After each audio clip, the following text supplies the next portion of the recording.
Yo, what up? How you guys doing out there today? This is your boy Roto Beast. I'm here to present you my NBA morning shoot around for Thursday, November 7th. If you're new to this channel, please make sure and click the subscribe button below. This way you can watch all my NBA, NFL, and MLB videos. If you haven't came and checked out our website here at dfscheatsheet.com, you're absolutely missing out. We have all the tools to help you compete with the pros day in and day out, including a complete optimizer, tons of content, daily Fanduel and Draftkings cash lineups. Hey, we're truly a one-stop shop for all your DFS needs. So make sure to come check out the site here at dfscheatsheet.com. So we got a solid little 4-game slate today. Looking like it's going to be a pretty fun one. Got a couple competitive games out there. Yeah, man, so I'm ready to jump in this real quick. Before we do, though, if you guys don't mind, please take that quick second, click the like button down below. Helps me out. I really, really appreciate that from you guys. And yeah, let's go. So we'll start at the top. At the point guard spot, we got Damian Lillard going against the Clippers team. It's going to be a tough matchup going against Patrick Beverly. But at the same time, it's Damian Lillard. The guy shoots the ball from just over half court. That's his range. I'm coming off a tough loss. Portland's coming off a tough loss against the Warriors. So I think this is a game they're really going to want to bounce back and get a win. Flip side, I think you got the Clippers who are coming off a tough loss against Giannis and the Bucks last night. So I think this game is going to be a very competitive game. I like Damian Lillard at 10.3. I don't know if he's the absolute best guy I want to pay up for in this slate, but I definitely think you want to get some kind of exposure, even if it is limited in GPP. We got Kemba Walker. The guy's just been playing very well, out of his mind, giving you a solid floor. He's got you at least, 42 fantasy points in every game but the very first game of the season, shooting the ball well, getting his teammates involved. Kemba Walker going back to Charlotte where he started his career. I think this is a great spot for him. I think it's going to be a little bit added chip on his shoulder, trying to show, the home crowd that he was there for the past couple years. What they're missing. I think Kemba Walker is a great play today at 9,500. On the flip side, you got Terry Rozier, who's been with Boston for the past couple years. He started the season off a little sluggish, really starting to pick it up. He scored at least 20 real-life points, 3 straight games, playing a ton of minutes, filling up the stat sheet. The same thing I talked about with Kemba Walker is the same exact thing with Terry Rozier. I think he'll have a little bit of chip on his shoulder going against his old team. I really like both of these guys today. I think both of them are in very good spots. I don't know. Oh, man, it's tough to choose. I mean, I like the fact you can save 1,900 with Terry Rozier, but Kemba Walker is just giving you such a solid floor. I think you probably would go a little bit more with him in cash games and maybe a little bit more Rozier GPP. But you can go with Terry Rozier in cash games, in my opinion, on the smaller slate and feel comfortable with it. I think he still is giving you a solid floor. Then we'll move down from those two guys. Ricky Rubio, the guy's been playing very well. He fills up the stat sheet, does a little bit of everything. I like him. 7,000, you need 35 for value. He's got you at least 30 in every game but one this year. I think Ricky Rubio is a guy that's really looking solid tonight going against Miami. And then if we want to pay down a little bit, I'll throw a couple guys out there for you. First guy I'll talk about, Patrick Beverly. The guy just does a little bit of everything. He's scrappy. Coming off a really good game last night against Milwaukee. I understand he had to score a little bit more, do a little bit more with no Kawhi Leonard.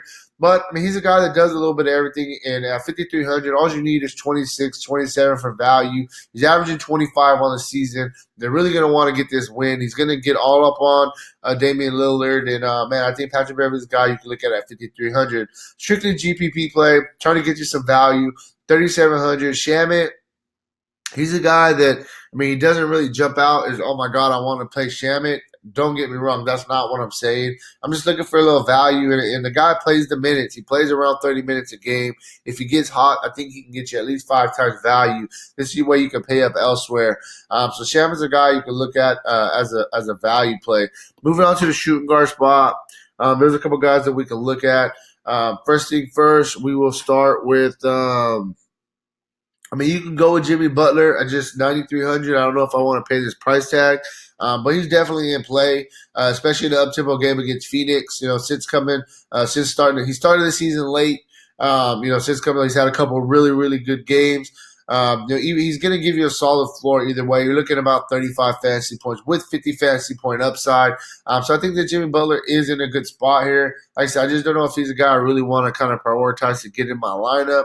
But I definitely like him. Booker, 8,700. I mean, Booker's just been balling. He's on the flip side of things. He may get a matchup against Jimmy Butler. It's kind of a tough matchup. Jimmy Butler's a really good defender.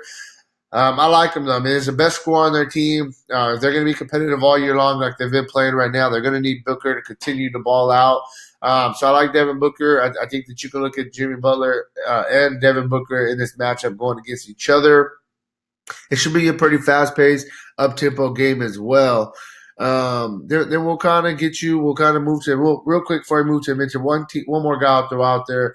DeMar DeRozan. I think he's a guy you can look at 8,100.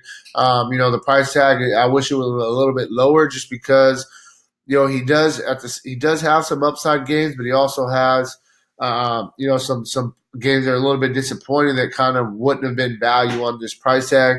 So GPP for me with DeMar DeRozan, but I think that he is in play. Lou Williams coming off a really big game last night where he scored 51, 52 fantasy points. I do want to mention he played 39 minutes and Kawhi Leonard wasn't playing in that game. So Lou Will did have the ball in his hands a lot more. You can't expect another 51 fantasy point game tonight. I definitely think he can have another really good game in a competitive game against Portland. 6,700. The price tag didn't even move at all. So I think it's still a buy low opportunity for Lou Williams. CJ McCollum, we talked about how it was a disappointing loss for the Warriors, and CJ McCollum played very bad. He's definitely up and down on the season, so he's a GPP play for me. Just because he has a couple, upside pretty good games, he has a couple of really duds that if we get those kind of duds on this price tag, it's going to crush our lineups. CJ McCollum, nonetheless, is in play today, going against the Clippers. Outside of that, I mean, there's nobody really on the lower end that's really standing out to me to kind of save some money at this particular spot. One guy you can possibly look at, you can look at Dwayne Bacon, 4,200. You need 21 for value. Last game, I mean, you see it, -1 against Indiana. He played horrible, but the game before, 41 fantasy points going against the Warriors. He already has a 36 fantasy point game as well. So he, like I said, he is showing us some upside, but it is a GPP play just because he's inconsistent. Good game, bad game, good game, bad game type stuff. Moving on, small forward. We talked about Kawhi Leonard going against Portland.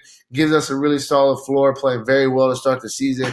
Kawhi Leonard's a guy he's a guy that you really want to try to get in your lineup if you can. I just feel like I said, it's going to be a competitive game. His team lost yesterday. He's going to want to come out and ball up for sure. Gordon Hayward playing out of his mind. He gets a little bit of a downgrade just because Jaylen Brown is playing now. That's when Hayward really went on the streak these past couple games when Brown was out. But either way, man, I think that, they figured it out. The Hayward's really starting to pick it up. They're going to play this guy his minutes. Even with Brown coming back, I think his minutes are still going to stay pretty consistent, in the mid-30s. I think Hayward is a guy that you can consider today. Kelly Oubre is a guy I've been playing this guy since the very start of the season. I mean, guys has been playing out of his mind, playing a ton of minutes. Outside of one game where he got in foul trouble, he's been balling. So past couple games, he's been a little bit down as far as he hasn't got the extra. The extra points that we've been. First 4 games he scored 18 or more. Past 3 games, 11, 15, and 14. They're going to need him to score. I like him, man. I think he's a guy that you can really look at today. Even at a 6,500 price tag in this matchup, I think it's a solid spot for Oubre. Danilo Gallinari, he's a guy they really need him to score. I'm out there in OKC if they're going to be consistent. 6,200. One thing I'm noticing, I will throw this out there. It's a smaller slate, so I feel some guys are a little bit overpriced based on what they've been doing. But at the same time, like I said, it's a smaller slate, so we have to play some guys. And if they're just a little bit overpriced, I mean, we kind of have to bite the bullet and we kind of have to roll with it. Danilo Gallinari is another guy that I feel, just like with Oubre, the past couple of games have been bad. But I mean, the upside's there for him and the upside's there for Oubre. And like I said, I mean, you get a little bit source of consistency. It may not be the consistency as far as the crazy upside you want, but if they're going to give you a solid floor, then you definitely got to consider them. I'm moving down. I think there's some value, in this position. Miles Bridges, 5,300. I think he's a guy you can definitely look at, playing a ton of minutes.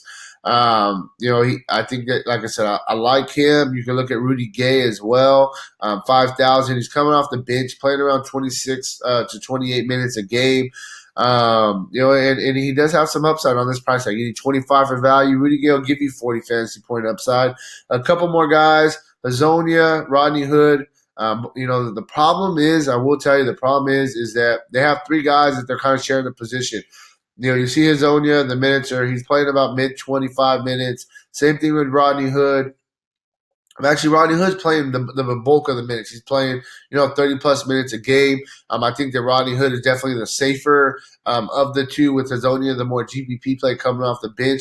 And you even got Kent Bazemore, coming off the bench playing 22 to 25 minutes. So they just got a lot of guys out there. But you could definitely look at these guys. Rodney Hood, you see he's playing 30 plus minutes a game. If he has the minutes, he's a guy you definitely want to choose. But there's some value that we can look at down here, definitely. Power forward, Bam. I think Bam's the guy I'll start with in a solid spot, up-tempo game against Phoenix, who doesn't have a real big man, while DeAndre Ayton is out right now.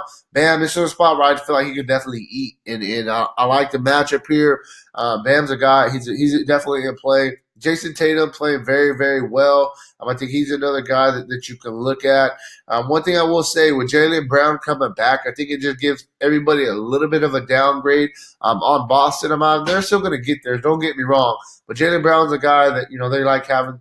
They like that guy. He's going to play some minutes. He's a guy that controls the ball some as well. Tatum definitely still in play, but at 8,000, the price tag does make me a little nervous. I will throw that out there. LaMarcus Aldridge, for the Spurs, it's kind of been up and down season to start so far. It's not the best matchup going against Oklahoma City Thunder, especially if, say, he doesn't start at center, but say if they try to go a little bit smaller to bring some shooters in, and he does play center against Adams, is not the best matchup. But I think that he's going to give you a solid floor. He's averaging about 34 fantasy points a game. And at 8,000 price tag, we need about 40 for value. A couple more guys that we'll quickly throw out there.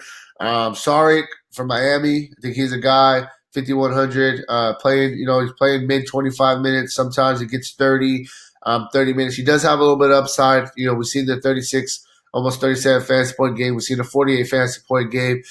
He's just inconsistent. It's a little bit more of a GPP play, but I think you could definitely consider him. If we're looking to pay down a little bit at this spot, he is a starter. And lastly, I will quickly throw out there Trey Lyles. I think Trey Lyles is a guy that we could consider. The minutes are kind of sporadic all over the place, but he's a guy that he fills up the stat sheet in limited minutes. You see the game against Atlanta, only played 19 minutes, got you 27 fantasy points. 2 games ago against the Warriors, he played 28 minutes. He got you 21 fantasy points without even scoring a basket. So, he just does a lot in other stats. He definitely is a really good rebounder, good defender. He's a guy that's coming on a cheap rate I think we could possibly look at. Tice is probable with the game time. Is probable with the ankle injury.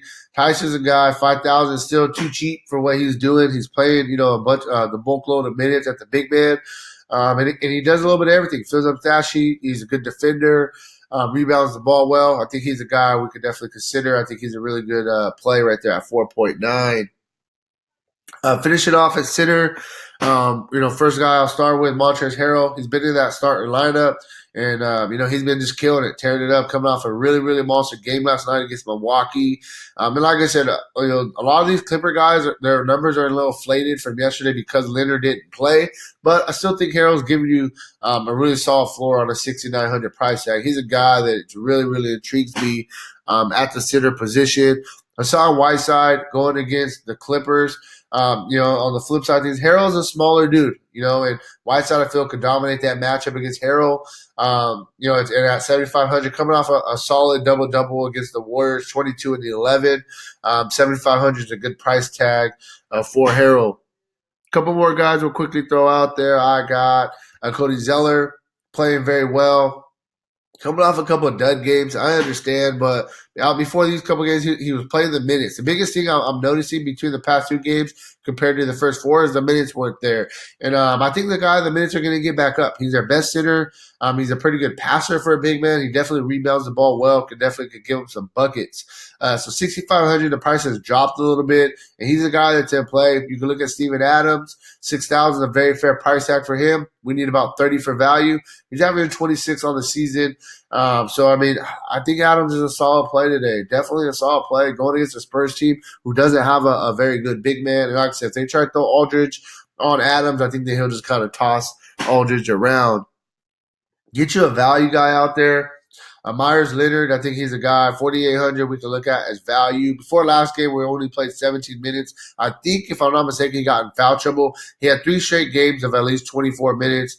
And he had a couple upside games, 38, 24, 38, 35 at a 4,800 price tag. All we need is 24 for value. So I think he's a good play at the center spot if you do want to pay down. So that's really where I'm at, with my shoot around for today. If you want a more in-depth analysis on today's slate, make sure to check out the site, dfscheatsheet.com. And hey, good luck on your guys' contest, all right? Peace out.